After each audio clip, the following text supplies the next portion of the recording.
राधिकाचा सख्खा भाऊ आणि सख्खा भाऊपेक्षा एक चांगली मैत्रीण आहे ती माझी.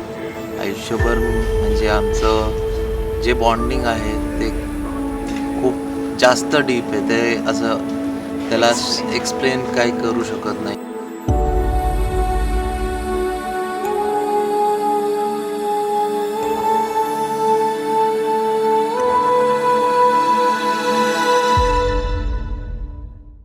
आणि तिचा आज एवढा छान आयुष्याचा दिवस बघून म्हणजे खूप खूप छान वाटतंय फ्रॉम द हार्ट.